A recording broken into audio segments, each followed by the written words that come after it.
Muito boa noite, é com imenso prazer que cá estamos para mais uma edição do Palavra Puxa Palavra. No nosso último programa falámos de História da Arte. Hoje voltamos a falar de arte e mais especificamente de um aspecto bem importante no domínio artístico. Refiro-me à perspectiva, isto é, à forma como o ser humano apreende visualmente o seu ambiente e o transfere para um outro suporte, seja aplicando a projetos técnicos ou mesmo artísticos. A perspectiva é o método que permite a representação de objetos tridimensionais, isto é, em termos de altura, de largura e de profundidade, em superfícies que são bidimensionais, isto é, que têm apenas altura e largura. Vejamos, para começar, esta pintura feita sobre papiro. Por certo, reconhece que se trata da arte egípcia. Se reparar, há uma ausência de perspectiva e, por outro lado, há também a ausência de sombra. Tudo isso era considerado absolutamente desnecessário, uma vez que não temos representações da realidade, pois que são, sobretudo, representações simbólicas. Como disse, é uma pintura essencialmente simbólica que segue rígidos padrões, como a lei da frontalidade, que determina que os olhos e o tronco são representados de frente, enquanto a cabeça, as pernas e os pés são vistos de perfil. Olhe, assim. Por outro lado, a representação mostra a importância das pessoas na sociedade. E é assim que na pintura eram representados maiores, as pessoas com maior importância, o faraó, a sua mulher, e depois mais baixinhos, o sacerdote, os soldados e ainda mais baixo, o povo. Muitos séculos depois, e agora dando um salto no tempo, já em plena Idade Média, estas características que acabamos de ver ainda existiam, pode crer, como pode ver neste exemplo onde não existe qualquer intenção de se alcançar uma ilusão visual de profundidade.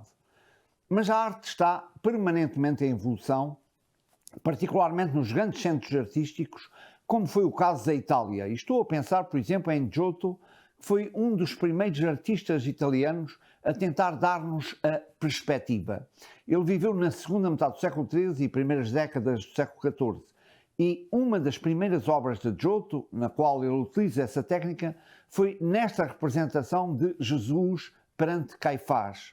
Embora esta obra não se encaixe na definição estrita de perspectiva, ela fornece, no entanto, uma ilusão credível de profundidade e pode ser considerada já como um passo importante na arte ocidental. Começa-se assim a preparar o caminho para o triunfo da perspectiva que irá marcar o período seguinte, o Renascimento. Para se lá chegar, vários pintores tiveram a coragem de irem aperfeiçoando a pouco e pouco a perspectiva, como é o caso de Perugino e ainda de Leon Battista Alberti, que viveram em pleno século XV. Repare na profundidade desta entrega das chaves da igreja a São Pedro de Perugino.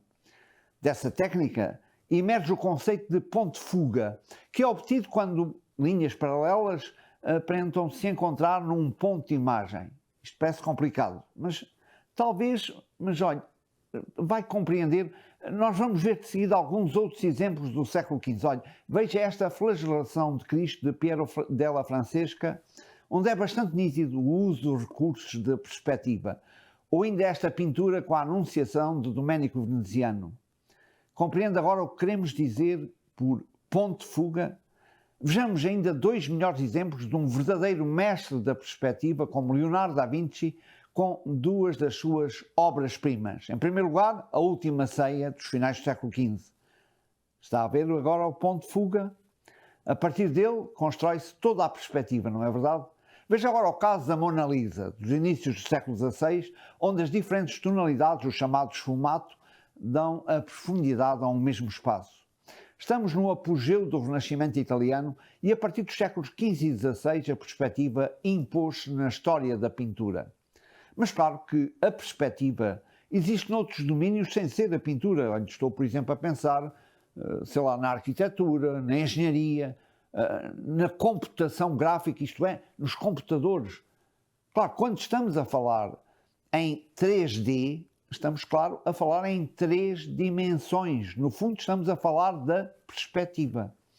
Um desenho a 3D E naturalmente existe no cinema e na fotografia. Pode-se conseguir esses resultados tirando-se proveito da profundidade de campo e do posicionamento dos elementos fotografados na composição da foto. Repare, por exemplo, na fotografia desta estrada, ou então nesta outra fotografia. Olha, se reparar com atenção, os meninos não são verdadeiros. Olha, eles estão pintados na parede. E é esta parede que está encostada à bicicleta, não é verdade? E agora, aqui nesta outra imagem, talvez consiga mesmo divisar mais do que uma cara, certo? Mas a palavra perspectiva pode ainda ter muitos outros significados. Chegar aos 100 anos está na minha perspectiva, quem me dera. Ou qual é a sua perspectiva profissional daqui por 10 anos? Aqui, perspectiva tem a ver com projetos que eu tenho relativamente ao futuro, tem a ver com expectativa, com esperança. Assim, por exemplo, a minha perspectiva para o novo emprego é otimista, ou a perspectiva do novo emprego deixa-me bastante ansioso. Ou ainda, é jovem, mas não tem perspectiva. Por outro lado, quando digo na minha perspectiva, eu estou-me a referir ao meu ponto de vista, à minha opinião face a uma determinada situação. Portanto, eu tenho uma opinião própria sobre o assunto, é um modo particular de entender, de julgar ou perceber alguma coisa. O meu ponto de vista é contrário às propostas apresentadas. E aqui, a minha perspectiva, ou o meu ponto de vista, pode ser diferente do de outra pessoa. E cada um vai querer afirmar que possui a verdade. Que verdade, pergunto eu, olhando para esta imagem? O que é que acha? Trata-se de um 6 ou de um 9? Repara agora nesta outra imagem. Há um cilindro que recebe 2 focos de luz. Repare nas sombras. Se olharmos apenas para a sombra projetada à direita, o objeto é redondo. Mas face à sombra da esquerda, ele já é quadrangular. Qual é a verdade? Pois é, isso levou o pensador alemão Friedrich Nietzsche a declarar que a verdade é o ponto de vista de cada um. Depende da perspectiva, do ponto de vista. Daí a importância do que afirmava Thomas Campbell nos inícios do século XIX. Ele dizia: compreender que há outros pontos de vista é um início de sabedoria. E já bem mais próximo de nós, no século XX, o teólogo brasileiro Leonardo Boff considerava que todo o ponto de vista é apenas a vista de um ponto. Se calhar vivemos rodeados de pessoas que não têm dúvidas, mas que estão cheias de certezas e criticam outros pontos de vista da mesma situação. A dificuldade, essa está em perceber que outros pontos de vista são possíveis e são tão legítimos como o nosso.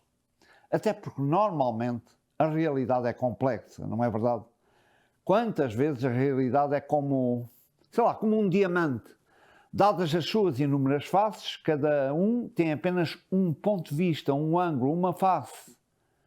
Mas, palavra a palavra, nós fomos-nos afastando bastante da ideia inicial, que era, lembra-se, a perspectiva na arte, e fomos entrando a pouco e pouco na relatividade do conhecimento. É melhor por aqui ficarmos. Então, até ao próximo Palavra Puxa Palavra.